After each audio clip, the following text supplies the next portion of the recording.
Hey everyone. Hey Mark. Hey Russ. How are you? Hey, good morning. thanks. How you doing? So this is Steve Olkewics. I'm a senior fellow here at Performance Institute, and I have a couple guests with me. We're gonna spend the next 40, 50 minutes or whatever it is kind of talking through employee engagement with you. So let me just roll it over to those two so they can introduce themselves. Well, go ahead, Russ. I'm Russ Jensen. I am the director for Knoxville Center for Service Innovation, which houses 311 and 211. 311 is a toll-free municipal services line. So any kind of business you're doing with the city, it's Knoxville's phone number. 211 is more social service oriented. It's a United Way function or partnership nationwide. Everything from food banks to homeless shelters to veteran services to mental health.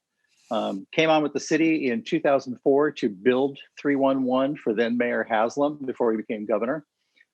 Before that, I was an executive in the ambulance industry for many years. And before that, I was a paramedic in South Central Los Angeles for almost 20 years. So I've been shot at more times than I can count. I've been hit by a car, stabbed, blown up, and thrown out of a second-story window. So when grandma calls to complain about her trash pickup, it doesn't bother me at all.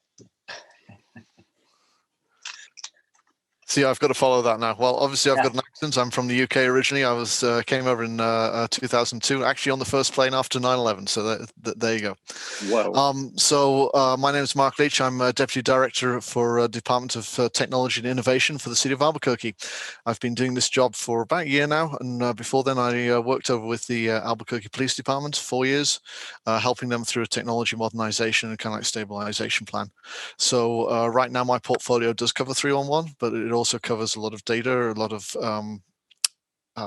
cool stuff around smart cities, and we're really rethinking the way that we're doing community engagement.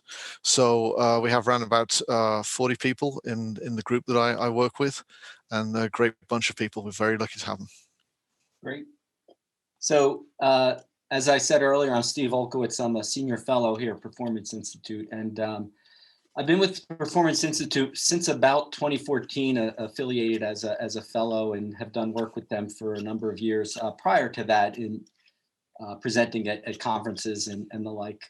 Over the years, I've had many different jobs. I guess that's what makes me a consultant now. I've had multiple jobs in multiple industries, and I feel like I know a little bit about everything. So it's what us consultants do. I've worked at healthcare organizations, some of the largest insurance companies and some healthcare providers. I've worked at an organization where we implemented balanced scorecards and strategy management, kind of framed around the Balanced Scorecard Institute. And I've also worked at QVC. So I was one of those people managing the backstage operations where a 24-hour-a-day, 7-day a week cycle of getting things on the air to show through for people to buy the goods on TV. So I've had a wide range of experience managing different types of folks, everywhere from professional to the hourly employee working in a warehouse. So that's my background. I guess, we're all here to talk about employee engagement. And I guess the first question that we have that we're going to try to answer is, what is employee engagement? So I'm going to just toss that out there, and then as we go through, the three of us will just kind of talk through our answers to these questions. So, yeah, and if anybody else wants to ask a question as we're going through this, obviously type the question through the Hoover app, and then we'll take them as we go along. Absolutely. I'll kick it off. One of the things I always like to point out is what engagement is not, and engagement is the opposite of complacency. And you don't want your workforce, your coworkers, to be complacent. You want them to be engaged and feel empowered. Yeah, that's the other word I like to throw out quite a bit, is making sure that people feel empowered, so that they are engaged and that they are part of the process. In particular, people that are closer to the actual work that's being done, because let's face it, they're the expert. Yeah. Yeah.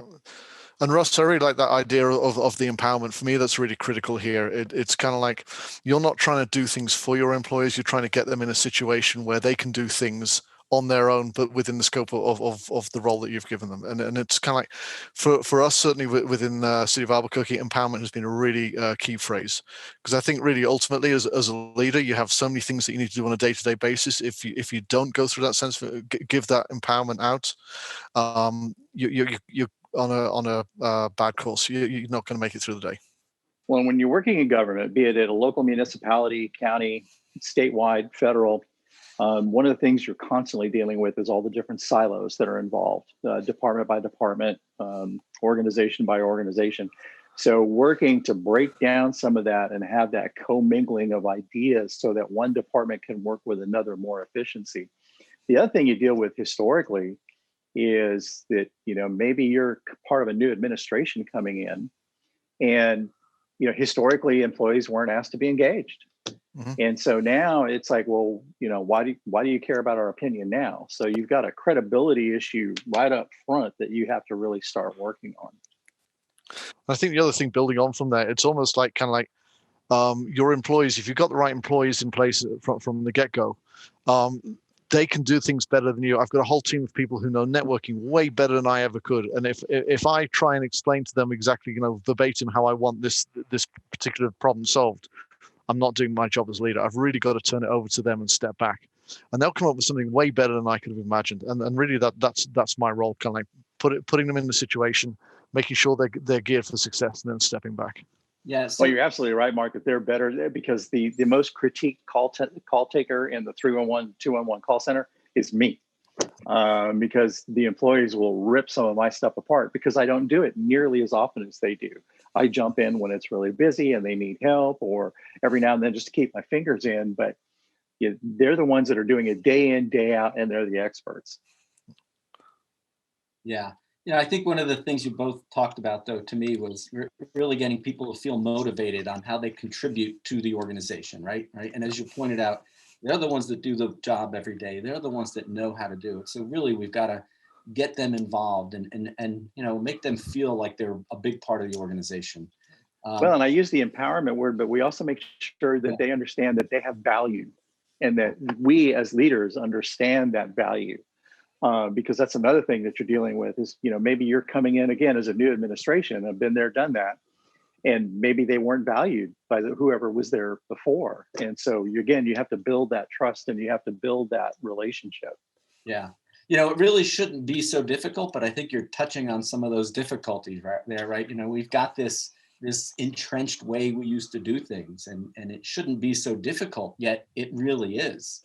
What in your mind, what other items do we need to overcome when we try to deal with employee engagement? I think one of them is actually just.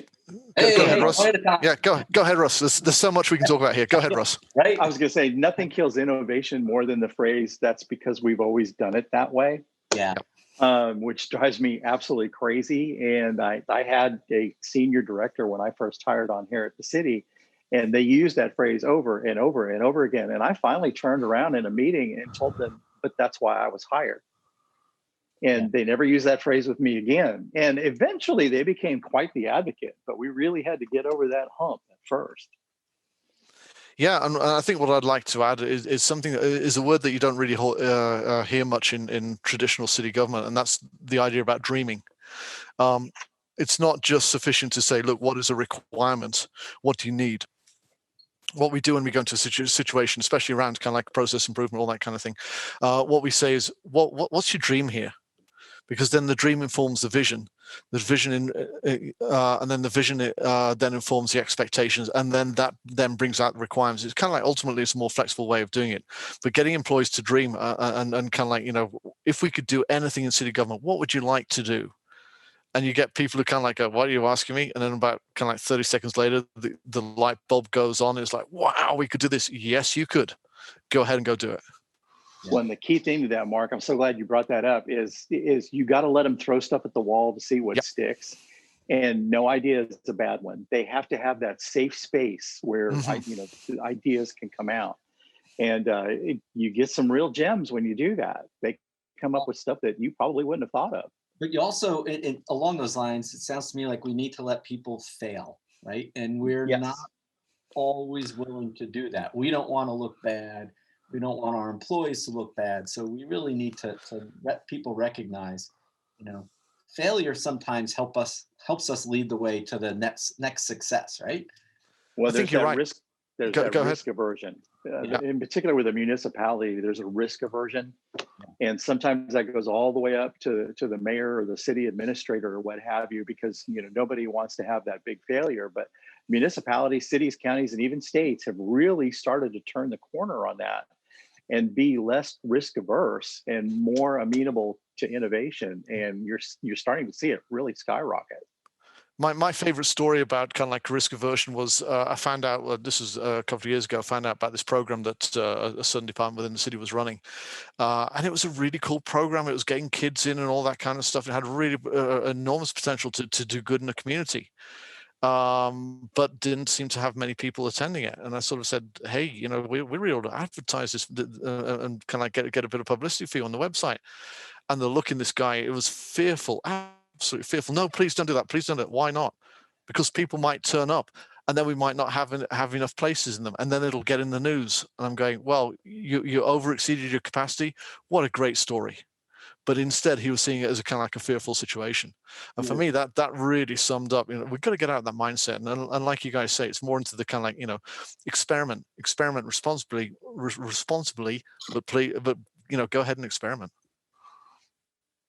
Yeah. And some of the other challenges that you have to work through are union relationships, civil service protections, what kind of relationship and what kind of work can you have your employees do that's still going to be within the realm of their responsibility for civil service, et cetera, or any union agreements that you may have. You may run into resistance not only from your employees, but your in particular your middle managers, your career civil servants, again, who are very risk averse. And and most of the time it's not their fault. That's just the environment that they have grown up in. And so you have to work through some of those processes, and sometimes it takes time.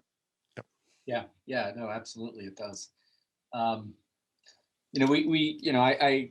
hear us talking about really what I'm hearing is, allowing our employees to be empowered, right?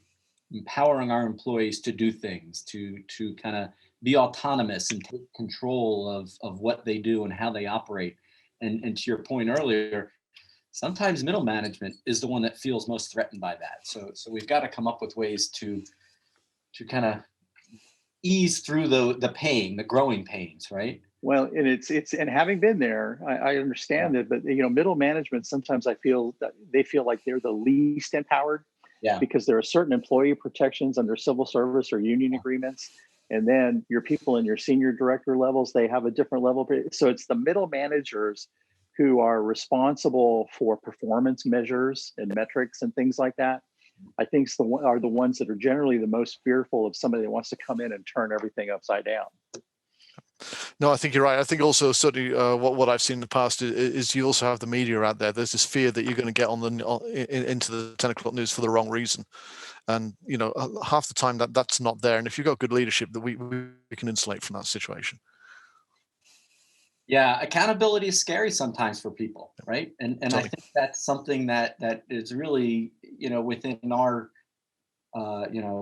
benefit to enhance, to give people that accountability, to help them feel accountable for things. And really, that kind of brings up that point of oftentimes we're willing to hold people accountable for when things go bad, but we also have to hold them accountable and reward them when things go well. Mm-hmm. So I think we have to be willing to give credit. Yeah. Too often people want to get the good news, but they don't want to be responsible for the bad. But a good manager and a good leader will make absolutely sure that it's the people that are doing the work that are getting the credit for it, because that builds them up and that makes them want to do the next thing, and that gets rid of that fear of failure, quite frankly. It's a lot of incremental steps. Seldom is it one big bang approach. It's just every day. You put one foot in front of the other. Well done. Okay, right. Let's do it again. Okay, you got that right. Well done. And just steady encouragement. Yeah. No, I agree. I think empowerment of not just employees, and I think your point there, Russ, is not just empowering employees, but empowering middle management to feel absolutely that they're contributing to the organizational success and not just carrying out orders that are given to them, right? We've got to give people that leeway that they need to feel like they actually have some contributing factors to our success. Skin I in think the all game. too often middle management feels that they're nothing more than the paper processors. They're taking something from point A to point B, but making sure that they are empowered to lead their team. Yeah. You'll have much better success in the long run. So just taking that on a little further, Russ, one of the things, and not to get too sidetracked, you talked about kind of like, the middle management just taking paper and just shoveling from one person to another. What we're really encouraging people to do is ask the question, okay, right, when I've given you that piece of paper, what are you going to do with it? Can I then, if you're then going to transcribe into a spreadsheet, well, why don't I just give you the spreadsheet and then we're done? I've made your life better. I've added value to your day. So really kind of like, thinking around and kind of like getting vested in what is the relevance, what is the value of that transaction. And teaching them to ask the question, what's next? Yeah. Every single time. Yeah. Because that's what leads you to whatever that new innovation is going to be, or that improvement. Yep. Yeah, it's like you said, getting down to the people who are actually doing the work, right? And allowing them to do the problem solving that's needed out there, right? If there's issues and we don't allow them to do that, we've kind of created this environment where people just feel like they've got to go through the motions and that's all they're doing. There's no leeway, no problem solving. So yeah, I think those are some good points about employee empowerment. Yeah. So just to finish off, I always use this story about kind of like, for me, one of the differences between soccer and football is that when the ball drops dead, right? In football, everybody turns around to the coaching bench, and the coaching bench are looking through their notes and trying to find out what the next play is. In soccer, if the ball, when the ball's dead, they're getting it back in play as fast as possible. The coach might shout something from the sidelines, but it's really up to the players at that point whether or not they're going to listen. And if it goes wrong, and if everybody's watching the ball, coach will, or rather, if the players are turning around and asking the coach for advice, coach pretty well shrugs his shoulders and says, hey, I can't help you here. You've got to figure it out for yourself. So that's really what the empowerment is, giving people enough, training them enough that they can go and solve new problems out there. It's interesting you use that analogy, because there are some American football teams that do have the ability to kind of run that. Yeah. Mm-hmm. That is true. Quick plays, right? And you see when they do that, it actually surprises people, and then they actually start kind of, getting some forward progress very quickly, because they're able to kind of run that quick progression and let the quarterback and others make the call. So, yeah. I just want to point out that the Brit took the opportunity to smack American football. I tried to bring it back and say that's not always the case. I that's hard, but it's a good point. We're a little more methodical in that game. So I guess there you go. I don't believe that American football players are not engaged, though, in the game. That is true. That is true. Maybe it's not empowered as certain other sports are. Yeah, that's a good point.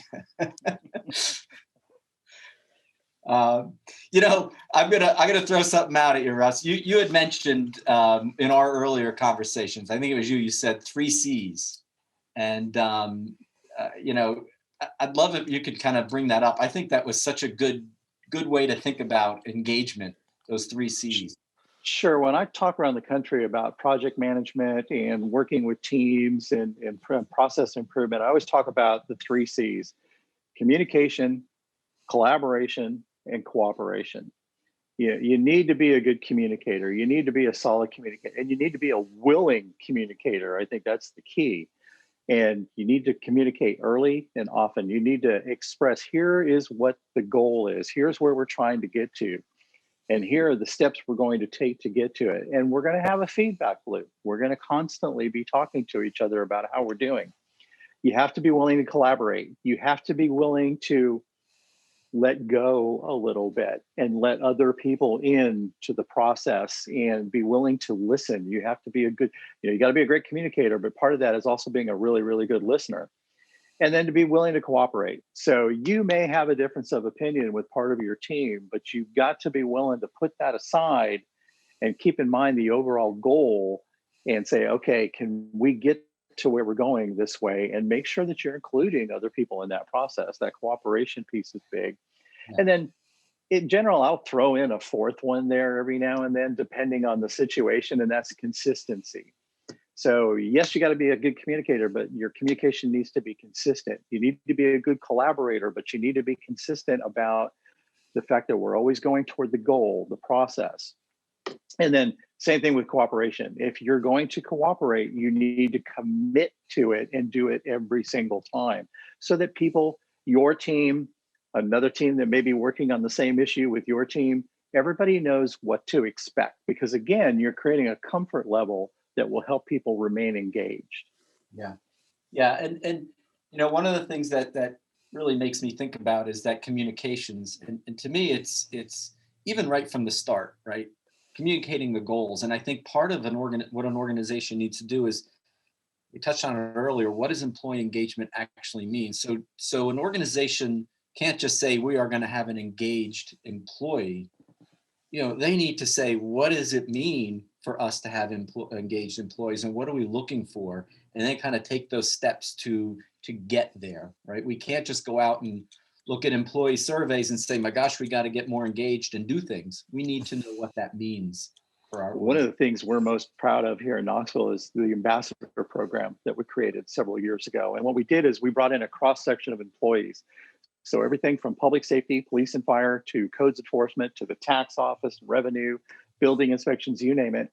And we bring them in for about a 2-month period. They meet regularly during the course of a 2-month period. They go all over the city learning what everybody else does with their day, and they have a better understanding of what their peers do. And then they start working on problems within the city. How can we improve things? And they have put into place several new programs within the city, and they get to see that come to fruition, that it just wasn't lip service. We actually let them, they put a couple projects together. They send it out to the senior leadership team, the mayor, the deputy mayor et al. And we put those things into place, and they have been some of the most successful programs we've implemented since I've been here, because they were employee driven. One of the first things the employees figured out when they were meeting with each other was they had to do a better job with their internal customers. And they told us, they said, hey, look, we can't do a better job for our external customers. And so we start taking better care of each other here internally.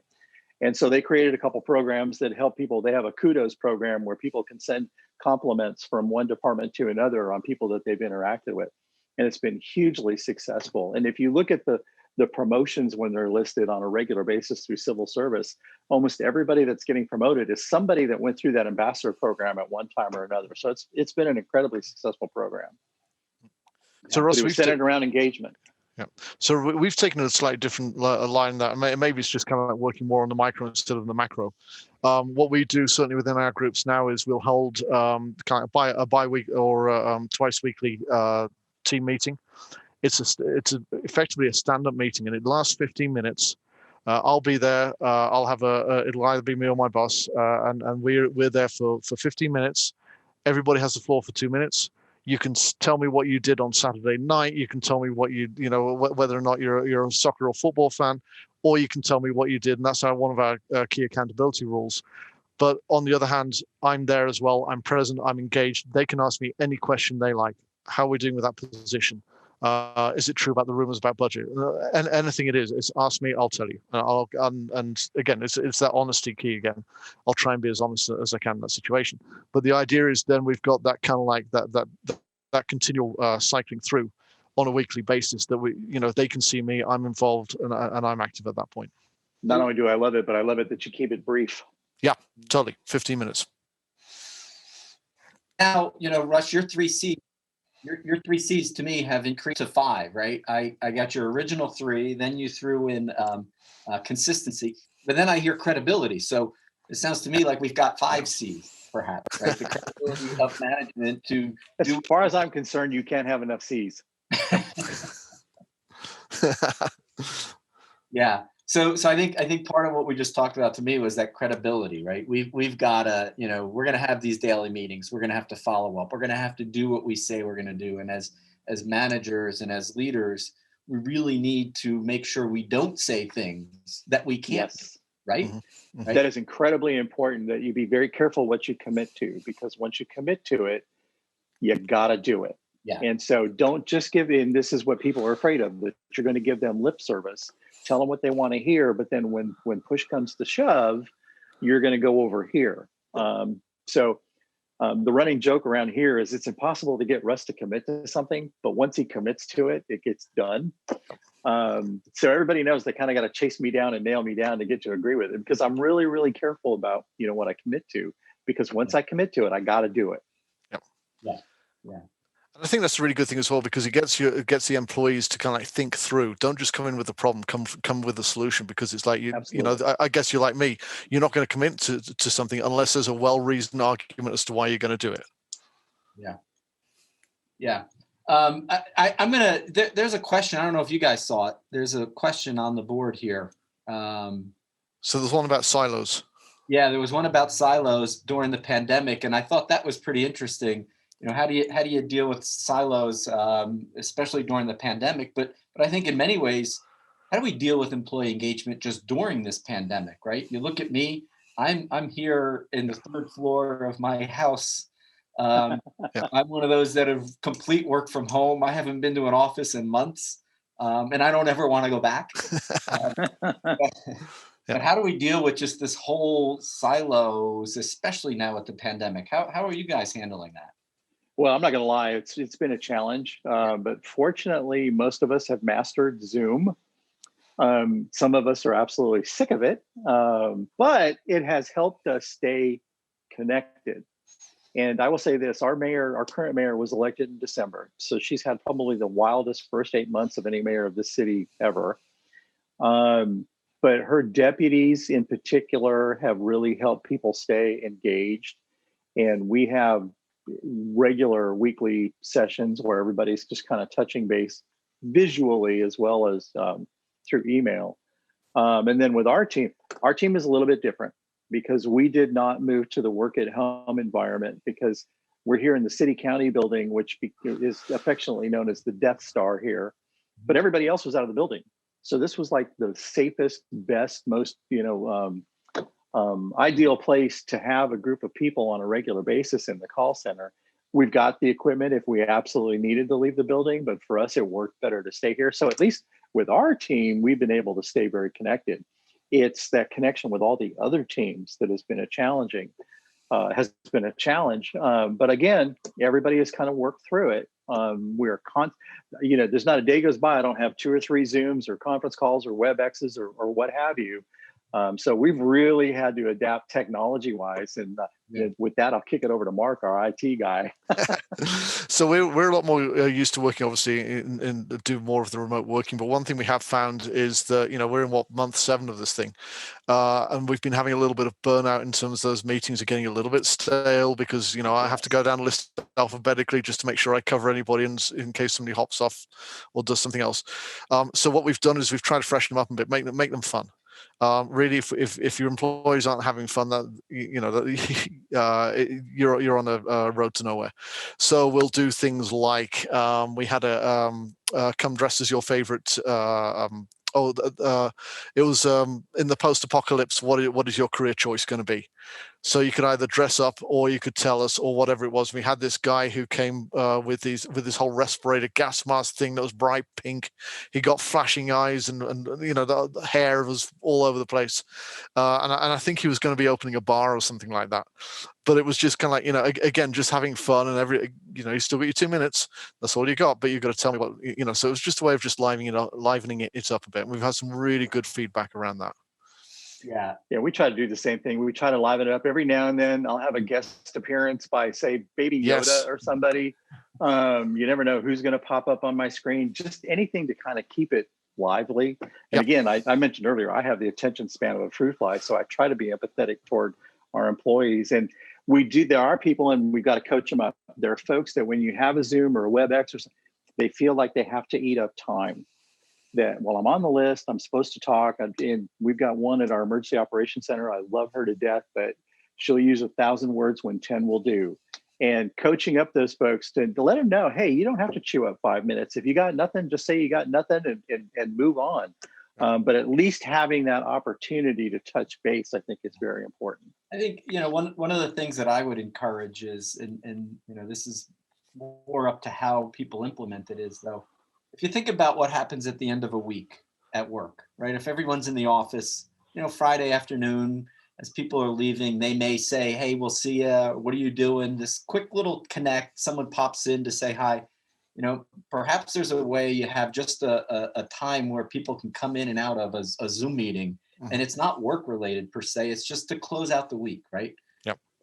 And in fact, try to keep it out of work. Have people share what they're doing that weekend. People come in, you talk about, you're going somewhere this weekend, or you've got one of your kids' sporting events to go to, or something like that. I think those things might be useful too, just to keep people connected and feel like they're part of the team again. That is absolutely true, and it's almost like I found my role changing, and it's kind of like, especially in those meetings, it's less of a kind of like facilitator, if you will, and more like almost like an MC, because we've got some pretty strong characters, and it's like, okay, right, how do you make sure that everybody gets a fair share to bring what they did? Hey, what did you do? How's your week going? Let me check in with you. Yeah, but also, some more extroverts we've got. How do we give them space to express themselves? And it's really been an interesting change in role. Yeah. No, I see that. I can see that happening. Absolutely. I see another question. I don't know if you guys are ready to answer this question. Sure. When you have employees that did fail, how do you handle the failure and the blame game? Has either of you have any suggestions on that? I'll go first on that one because we've had that recently. Unfortunately, the employee chose alternate career path, and I think really is you get out of the blame game. That's absolutely number one. This isn't about blame. Yeah. The situation, and again, that's the advantage of an engineering discipline. We're not after blame here. We're just after pick it up, start over. To use the game sports analogy, start the play again. You got tackled. Okay, pick it up, start over again. So how do you get out of that? Again, we have our core concepts. As long as you're operating within our kind of like our rules of engagement, then we've got your back. And that's the best thing I can do as a leader. Yeah, I've got to give you room to fail, but on the other hand, there are consequences for stepping outside that boundary. Yeah, I think Mark nailed it. You focus on the process, and if you have a failure, okay, where along in that process did that failure occur? And what can we do to fix it going forward? Then if you have an issue where the employee just doesn't want to follow the process, well, now you have a totally different topic. Yeah. But you stay away from the blame game initially, and you go through the process. And I think Mark nailed it when he said, "Hey, as long as you're following the rules of engagement, we've got your back." Yeah, no, that makes perfect sense to me. I agree. I think it's not about blame and it's not about failure. It's about also what you can learn, because you learn from things that don't go well, right? And if we can look at what didn't work and find out why it didn't work, and maybe the opposite will work, right? So we know what did work. Let's figure out what we can do differently. And I think. But what I will say is when you look at fixing, quote, fixing the process, we've always got to be mindful of what you're doing to the process. Just because somebody did something stupid on that one occasion, does that mean that you then have to change the process so that never happens again? And then you put change on top of change on top of change. It's almost like this kind of like coral reef that's building out. Nobody can remember what the plant underneath was originally doing, or the animal underneath was originally doing. You've just got this skeleton of stuff around this process. So kind of like, okay, it happened. It's an absolute black swan event. It's never going to happen again. I don't need to fix this one. I can be mindful myself that it doesn't happen again. Yeah, don't create a solution in search of a problem. Yeah. Good point. One of the things that I see though is, as we go through a hiring process, right? We're still hiring people. People are being brought into the organizations in new ways. Do either of you have a strategy around, what you hire and what you look for when you're hiring people? Go ahead, Mark, because I may be a little long-winded on this one. Well, you've only got 2 minutes, so not kidding. So what we do, absolutely. We've changed our hiring process over the past few years because we just weren't getting right people. We went through this phase of just getting spec workers who would just do exactly what you told them to do. Yeah. But then like Russ alluded to earlier on in the conversation, not thinking what is the next question, how might my information be used, so that there's that kind of like almost like lack of imagination. So our hiring process and the questions we ask now reflect that. We'll be giving you things like a pre-interview task. We'll be giving you things like open-ended case use cases. If you're in this situation and this happens, what's your reaction? How do you deal with that situation? The follow-on questions that we then ask will be kind of like, okay, right, if I knock that leg of the stool out, if I knock that leg of the stool out, what's your reaction? How do you work with that one? So those are the kind of like people we bring in. And then pretty well the first thing we do, almost as part of a second interview process, we will go through rules of engagement. We will explain how we manage, what the culture is, that we do have your back, but on the other hand, this is how we expect you to behave. We expect you to respect, do the right thing, and be the best you can, that kind of thing. There are some people who it's not a good fit for them, and we'll ask them outright, okay, we've spent 45 minutes talking about these rules. Okay, can you work with that? And if you can't, that's okay, but we just need to know whether or not you can. Yeah. And everybody here knows that there's nobody in the building that's pickier about hiring than Russ. And, I came from the private sector where I could, bring in applicants, do interviews and, pick whoever I wanted. And then I came into a civil service environment where it's much more structured. You only get so many applicants out of so many people to test it. And they're ranked in order their test and you have to justify. And I went toe to toe with civil service for quite a while, especially with our first group that we hired. But our current civil service director, who was a deputy at the time, worked with the company and helped us create a personality profile. And that profile, because, and just so everybody knows, my degree is industrial organizational psychology from UCLA. So to me, everything is personality driven. And so I want people that have a certain kind of drive, have a certain kind of focus, have a certain type of flexibility. So I know what I'm looking for, and written tests don't always do that. But these personality profiles, we spend a lot of time on them, and they've been incredibly successful because not only does it help me compare employees to employees that are already in the call center, and I get an idea of how they're going to mesh because we've got a very eclectic workforce. But it also tells me what kind of management style works for them. So how am I going to manage that person? And more importantly, does my management style work for them or not? Because I'm not a micromanager. I manage from about 5,000 feet. And we've got, I'm knocking on wood, we've got almost zero turnover in this call center, which for a municipality or any kind of call center that does what we do is almost unheard of. I had a civil service director from the state of Texas call me out on it one time, and I had to have our civil service director email them just to let them know that I wasn't pulling their chain at a conference one year. But making sure you're hiring the right people up front. And I think Mark nailed it when he said, hey, sometimes it's just not a good fit. Mm-hmm. And you've got to be willing to say that up front. And it doesn't make anybody a good person or a bad person. Sometimes, it's just not the right job for that person. And I've said that on more than one occasion. So you got to be open. You got to be honest. You got to go back to your 3 C's, your 4 C's, your 5 C's, how many we're up to now, and be willing to address those things with folks. Yeah. That's a complete different way of hiring in many cases, though, right? Sure, totally. Well, and it was different for here. Yeah, we were the first ones that did that. Now, other departments have mimicked it since then, but yeah, we were pioneering back 15 years ago, and we started doing it. Yeah, right. Sounds hire people first. Yes. And certain skills we can teach. Certain skills we can kind of build as we go along. We need them, but I think you're right. It's the people that we want to get on board, and the right people, hire the right people at the right time is really what we're trying to do. Well, there aren't many skills that I can't teach you, but I can't teach your attitude. Yeah. Absolutely. Totally agree with that. Yeah. I don't know if you noticed, there was another question and it just disappeared from my view. It was about employee engagement for somebody who doesn't want to engage. Oh, let's not answer that one. That one's too hard. Yeah, Actually, that's been an interesting one because we have some people who are more, again, especially in engineering or a technology discipline, who are more kind of like introverts. Yeah. So again, my role as a leader is how do I bring those out? We do have, like I say, a very relaxed forum for that everybody's equal and can bring their opinions in. On the other hand, when we have people who are dropping out of that meeting because they've got unexplained absences, or they've got, oh, I keep having a meeting at this time. I will go out, I will schedule time, and I will spend some time sitting down with them. Okay, what's going on here? What's really going on? Have we got a project that's failing that you don't want to tell me about? Mm. Or is it just, having a bad couple of days? Okay, let me get alongside you and find out a little bit more about that.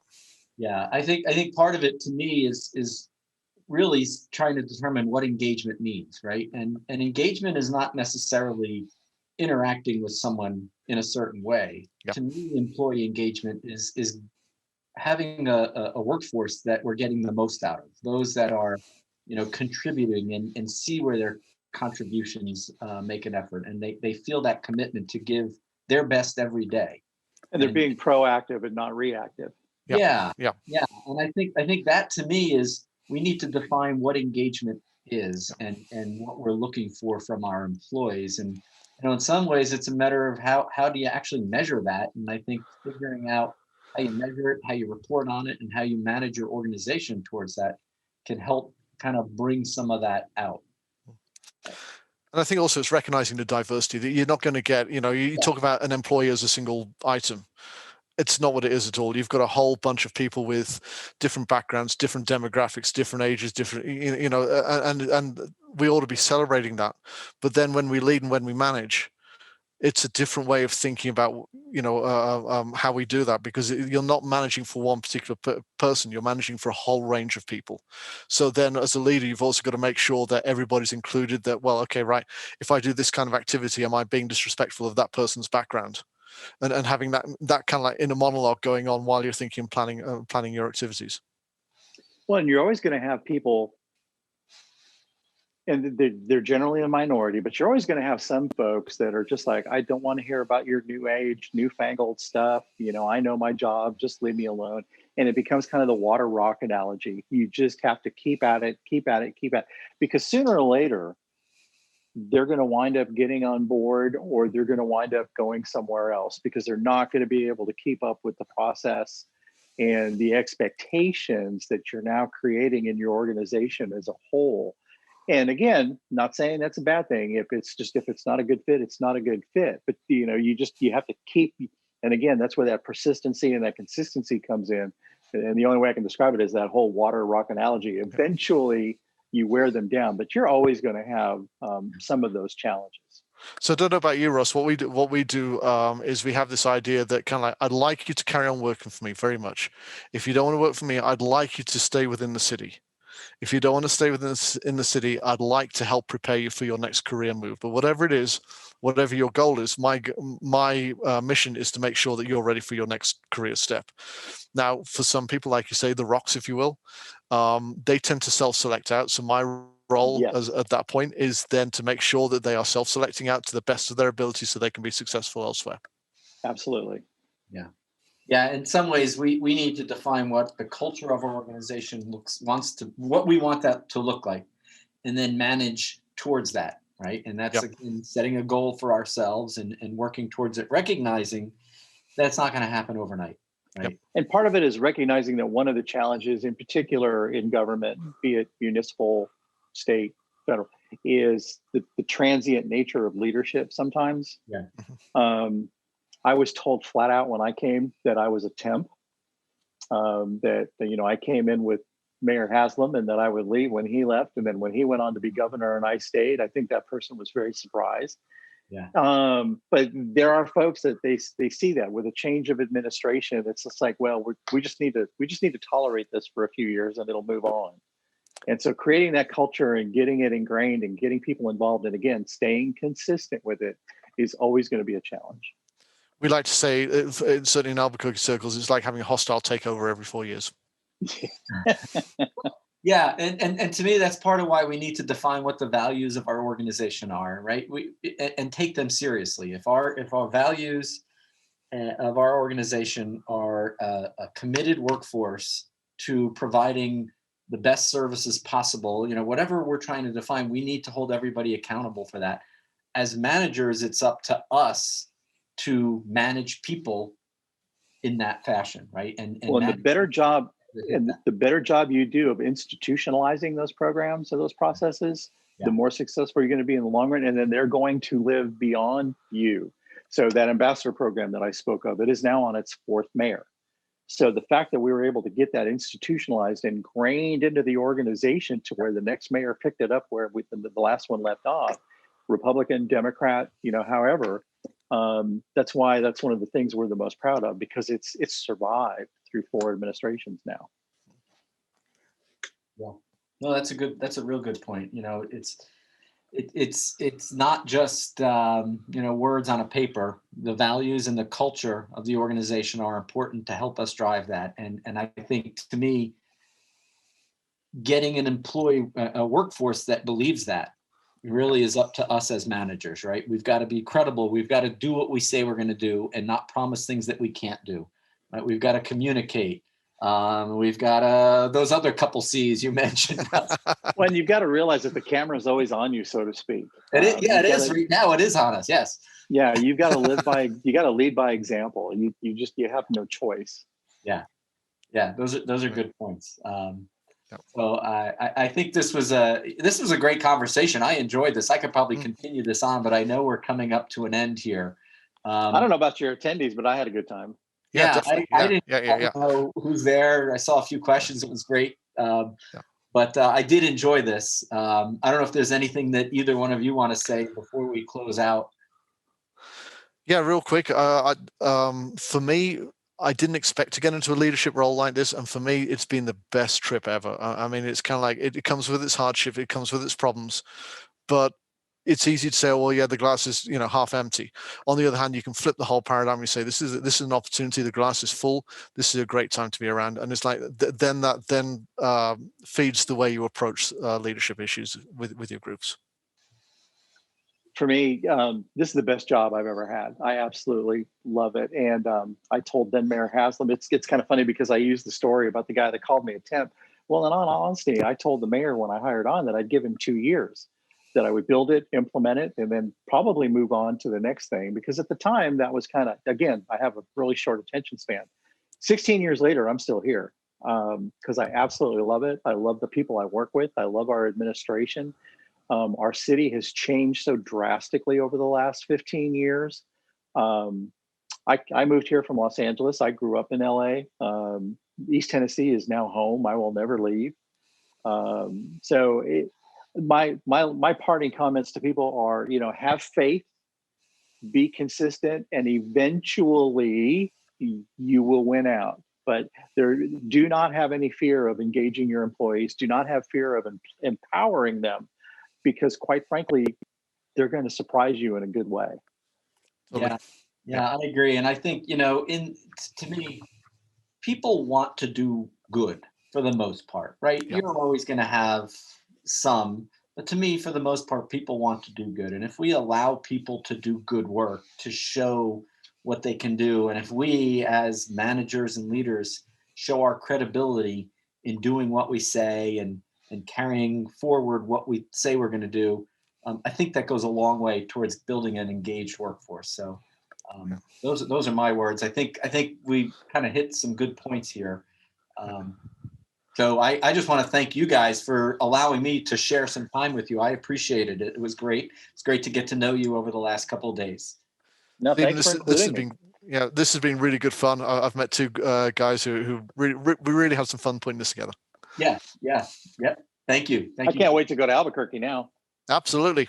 We'll have you over as soon as the pandemic's done. Yeah. When can I get on a plane? Because I'm not driving there from. Okay. All right. Thank you. Thank you. All have a great week. All right. Bye-bye.